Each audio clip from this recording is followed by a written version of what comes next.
session. So my name is Ed Condon. I am the Executive Director for the Region 9 Head Start Association, and thank you for taking the time to investigate the Leadership Challenge and what it might offer for you. We've been doing the Leadership Challenge workshops here at Region 9 for a number of years. We do them both in person, and we'll speak about that, as well as virtually. We also do contract courses for agencies where they might assemble a team of 20, 24 individuals. And we do these open, sort of public open enrollment sessions as well. Whether you choose the virtual webinar or the in-person, it's always my objective to make this as customizable for your needs. This is really about developing you. And I always like to say at the beginning of sessions, and we'll share at the top of this conversation, that the Leadership Challenge workshop is really not about Head Start. It's really about the talented, dedicated individuals who work in Head Start, supporting them to build and increase their capacity.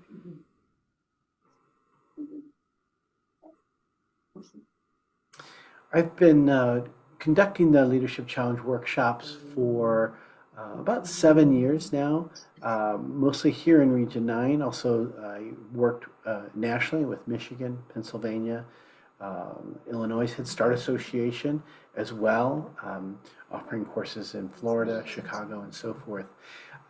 Here in the West, we focus the Leadership Challenge workshop as a part of the Region 9 offerings to support and elevate our Head Start programs, building capacity, engaging individuals to achieve their very best in the professional assignments that they have taken.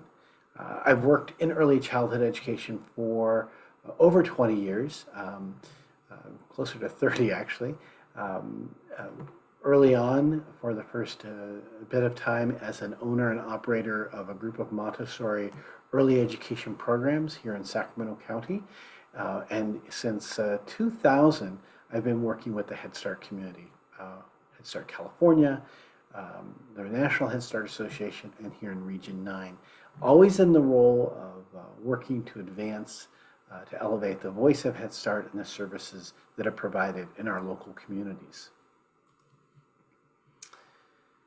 Why the Leadership Challenge? What draws us to the Leadership Challenge? And I like to share that it really hooked me back in 2000 when I was taking a graduate education course, looking for ways in which I could be my most authentic self in a setting that is often dynamic and complex, very compliance-driven, the field of education, but also such a setting of hope and aspiration with the opportunity to advance the future. I, at that time, read the text, The Leadership Challenge, and just had this gut feeling that this was a framework that we could use in education. I incorporated it into the work that I was doing, both in the operation of associations, in the advancing of government relations and communications work, and continued along that path. It was later in that journey that I actually had the opportunity to take the facilitated leadership training and become engaged with the authors of the material. What I discovered was that Jim Kouzes, who was a Peace Corps volunteer in Turkey as an English teacher back some many years ago, back 40, 45 years ago, his first professional employment was with a community action agency. Just the quick advance of his time and effort to build organizational development models, it was real clear to me that he believed in the core essence of humanity. And I love this quote by Jim and Barry, and it really, I think, goes to the heart of the matter, and that is that leadership is the art of mobilizing others to want to struggle for shared aspirations. And this concept that leadership is not a checklist, leadership is not an assignment, it's really an art form. And like all art forms, leadership has many different ways to profile itself. It appears in many different forms and features. And this art form is intent not on simply getting jobs done and projects complete, but it's that essence of mobilizing, of advancing, of moving forward. And that it really is about what we share together. the connectedness, the dynamics of togetherness really advances the work that we do, elevates the clients we serve, and I do believe delivers on the high impact services that Head Start in every community has the possibility. One of the reasons I feel so strongly about the Leadership Challenge, besides the essence and the philosophy of the creators, is that it's very scalable. In my work with the Leadership Challenge, I've always been impressed that whether you are an organizational CEO, an HR professional, a site director, or a first year teacher, this framework is relatable to you where you stand. And in doing this for quite a number of years, I have enjoyed and been privileged to watch individuals identify within the framework their strengths, their struggles, and personalize it to their settings. Whether that be a parent who has simply taken on and created and found voice within her or his family, or their role, say, on policy council, or someone who is looking to create cultural agreements within their organizations. The Leadership Challenge framework, I hope you'll see, is very portable and very scalable across organizations. But let me ask you, and you can throw this in the chat if that's easy for you, or come off mute. Based on the role today, what are your leadership priorities? What draws you to this? What are you seeking as individuals interested in this course? Are you looking to build greater trust? We know that trust is so foundational and that trust is so essential in every relationship. Are you looking to build more trust amongst your staff, amongst your teammates, or in the settings that you influence? Are you trying to create more collaboration as we go forward with sometimes fewer staff and needing to cover more bases, requiring intense and a generous spirit of collaboration? I sometimes like to say a radical collaboration approach. Are you an individual who's at the top of an organizational chart and you're trying to establish more vision? Maybe it's team building that you're working on, helping others grow. Let me just leave it open and ask you, what brings you to this conversation of leadership today? What are your priorities? Go ahead, Ron. I think you can speak. Yeah, thank you. Thank you, Edward. Kudos on the beard. Last time I saw you, that wasn't there, and it fits you well. So kudos on that. Thank you. Yeah, if you had to ask me as to what one thing I would identify, it would be helping others to grow into their roles. Of course, like in this sort of like dynamic situation, I have like a little of a foot on each one of these bullet points. But if there's something that I want to like, really focus a lot of the work on would be helping others grow into their roles. And of course, like, as you mentioned, share the struggles as to attaining that common goal. Excellent. And we know that idea of helping others grow is so essential in a stressed workforce, in particular that we're experiencing in Head Start today. So many stresses and things stretching us. It's so essential that people find their capacity beyond the moment. Thanks, Ron. Glad you like the beard too. Yeah. Carrie, or Yeah, I really am looking at our program doubled in size, and so we have a lot of new staff. So I think sharing the vision is one of the things, and team building. We've got a lot of new people from different programs, and so sort of programmatic culture and building trust, collaboration, all of it really makes sense to me, and how we can improve even our management team. We have a lot of new managers as well. So it all hits the points that we need to work on. And for me, and I hear this a lot in course, vision is so hard to prioritize and to establish. We have it on boards, we have it in our mission or manifestos, but to actually operationalize and onboard folks into vision is a tough task. So within the course, we certainly give that time and effort as well. But I do think for most of us, all of these things are at some level of priority. And of course, in the Leadership Challenge course, we work through all of these. We work through all of these both in a linear fashion as well as these group discussions that we have to help folks advance. So the course itself is, of course, grounded in your data, and we'll talk about the leadership practices inventory. It is grounded in the data that you collected in a 360 evaluation, and I'll share more about that.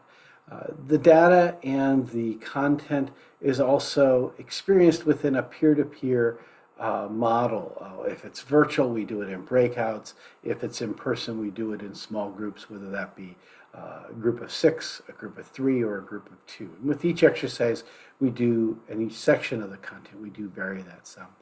And then we also do it through experiential learning. We have some fun, some games. We try to get folks to step out and really share ways in which knowledge can be operationalized in their settings, applied in the immediate. I, of course, like to ensure that each class starts with an understanding of an action plan.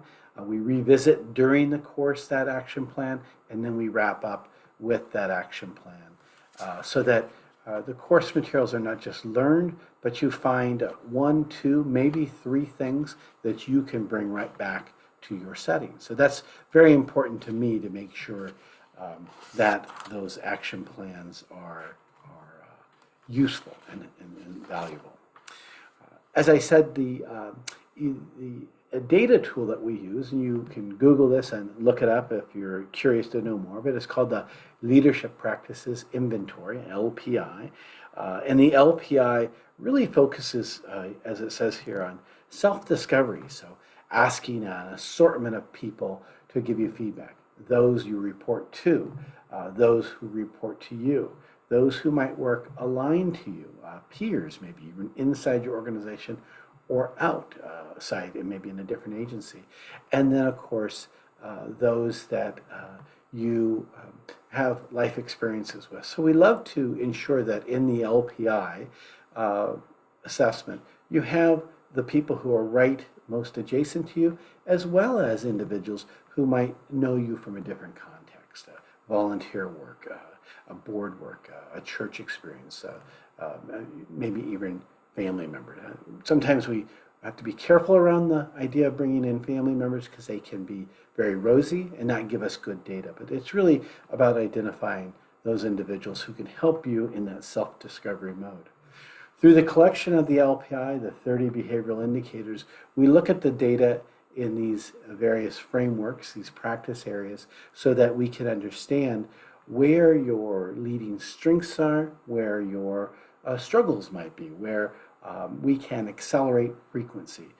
As it says there, leadership practices inventory, and through the practices model, this is not about getting a high score. It's about evaluating visibility, evaluating how others see you in the context of your job. And with a practice mindset, then we reapproach the learning to ensure that we gain new insights, new ways for self-development. There is always the option to take these materials, this 360 evaluation, share it back with a manager, share it with your subordinates, but we strongly encourage that it's used for self-development first, owning the evidence, exploring the observations, and then from there setting forward your goals. The LPI, as I say, is a 360 evaluation. It's been used widely in the research studies, whether it be graduate degree programs or institutional development, such as leadership academies and community colleges and in organizations and so forth. So it's quite widely applied. In fact, the LPI was used as a basis to some research specifically to Head Start as well. The LPI can be taken alone. We find it's best taken within the workshop. The LPI taken alone can be taken and then a coaching opportunity be explored where there's use in comparative data analysis to say this is what the data is suggesting. But I like to ensure that it's within a workshop because that way you not only can see the data, but gain some insights where you can accelerate that exposure, that frequency. The LPI aligns to the model, the Leadership Challenge model, in 5 practice areas. And those 5 practice areas you see on the screen there: model the way, inspire a shared vision, challenge the process, enable others to act, and encourage the heart. And in these 5 areas, we do 2 things. We both look at the ways in which the evidence suggests people see you compared to how you see yourself. And so we explore what's important to you, how you wish to be understood and wish to be identified. We encourage you to think about how coworkers are interpreting your efforts and what may or may not be the routes to organizational challenges or successes that you can rely on. We also explore within all of the areas values. In particular with Model the Way, we really look at how do your values come forward in your actions? How do your beliefs frame the vision that you aspire to bring others along? Are you able to enroll them in that vision? Are they understanding the vision that you're operating by? Is it simply the organization's vision, or is there a deeper, more personal vision that you've adopted that they need to understand to be successful with you? As we move forward through the practices, whether it's challenge the process or enable others to act, we continue to return to this question of how do people see you, what are the values that they understand that you're employing, and how do they interpret that? And I think lastly, and this is probably one of the most dynamic parts, is what do you share with them in values? Do you share with them ideals that may be related and would intensify and strengthen your work? Or is there conflict? Is there differing approaches that need to be addressed and mitigated?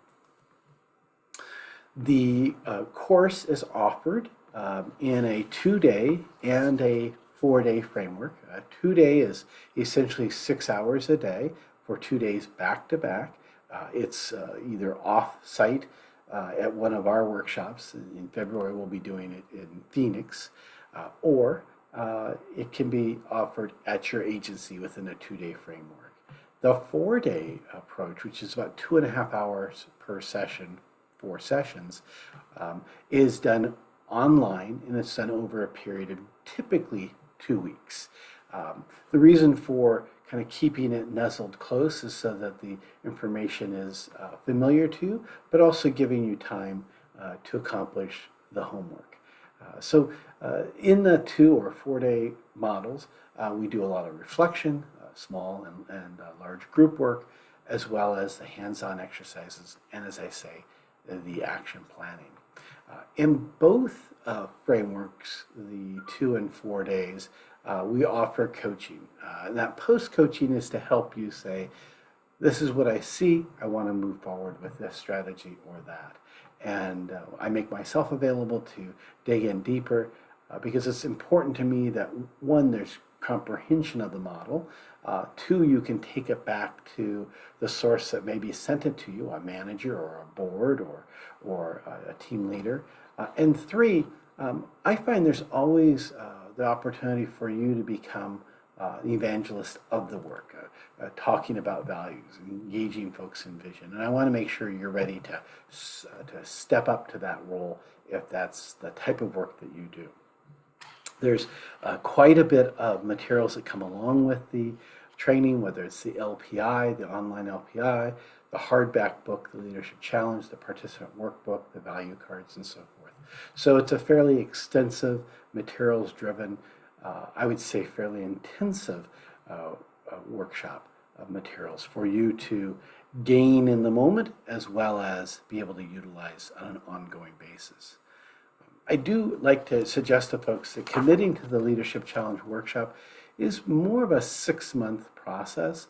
There's the month prior of doing some of the pre-work, or maybe a couple weeks prior, and then there's the workshop, and then there's the goal setting as you work through the several months afterwards, whether that be with your team, with your manager, or on your own. But we do want to really look at that window of opportunity.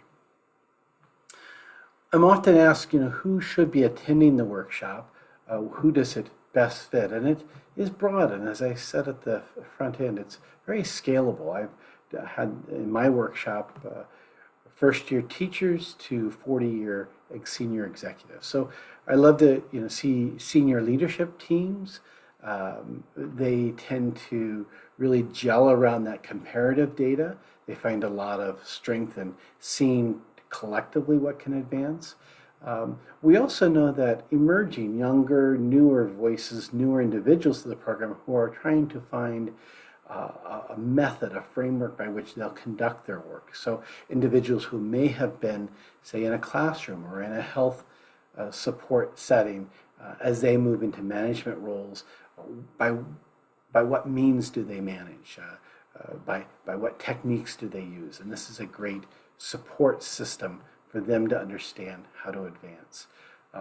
Also for individuals who are seeking to renew values, who may have shifted or been dealing with setbacks, this is an opportunity for them to step forward into a reset framework. And then lastly, for organizations, as was mentioned, a lot of organizations have grown, they've changed, we've observed mergers, leadership changes, and so it's a great time for an organization to look at upon what values do people come to work each day.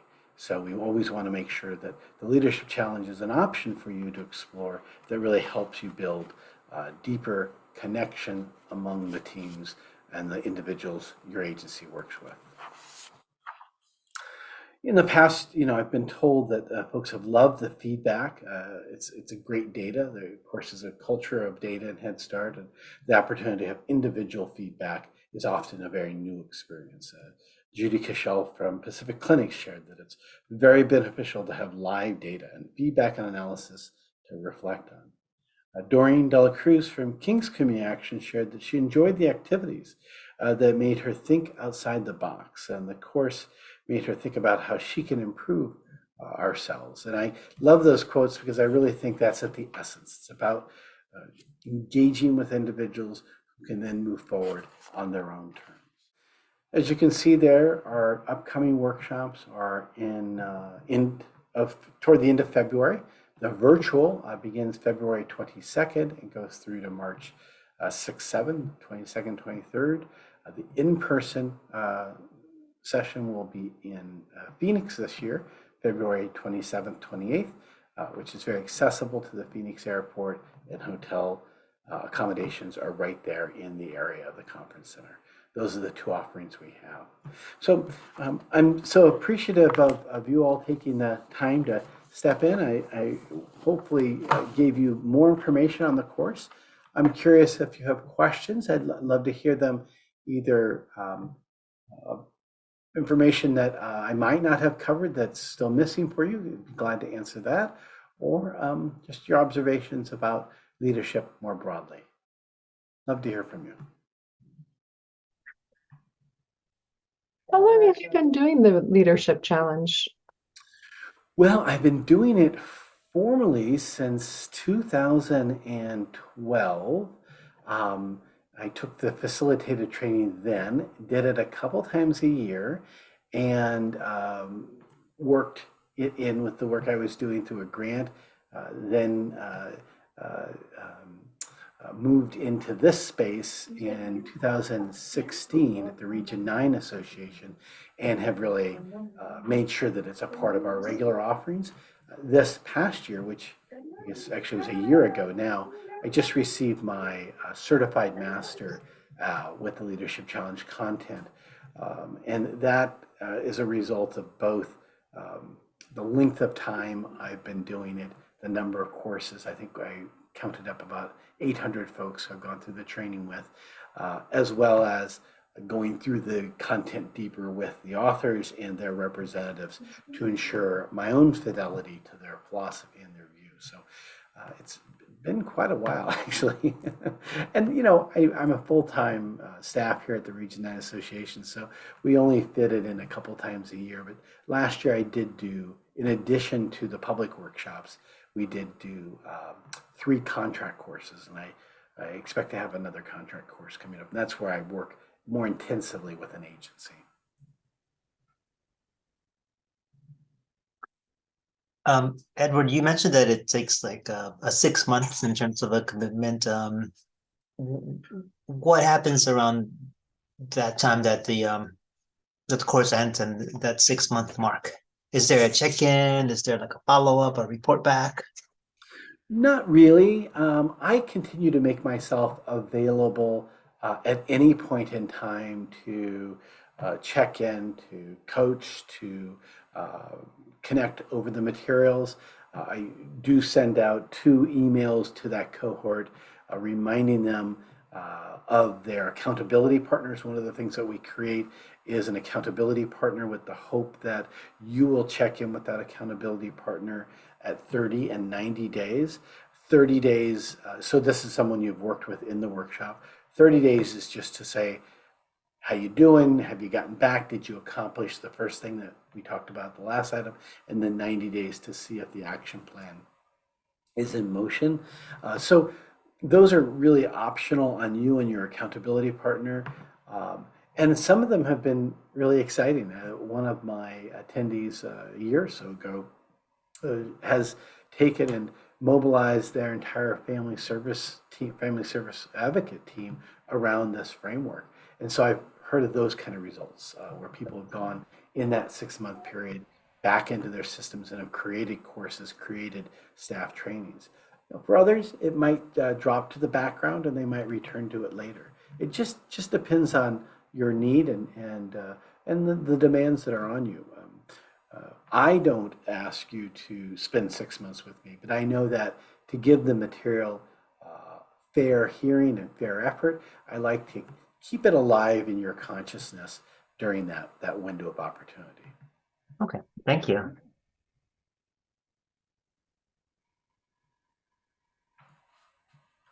Great questions, both of you. Well, I want to just be respectful of your time. It's 3:30. Again, you're welcome to email me directly here at the association. It's easy to find me. It's econdon@region9hsa.org. Be glad to talk a little bit more in depth in your personal circumstances. Or you can snap the QR code here and move forward with signing up. We do like to get folks signed up at least 10 days prior to the beginning of the event. So we'll be looking for the virtual course around February 12th is a great time. That gives you time to get that LPI work, select your assessors, emails to them, and move it on forward. So if you can mobilize that fast, it's great. If you can't, we'll work as fast as we can right up to the beginning of the course as well. But if possible, it would be great to have registrations in mid-February. All right? Wonderful. Okay, sounds Super. good. Thanks for being with us. Have a great afternoon.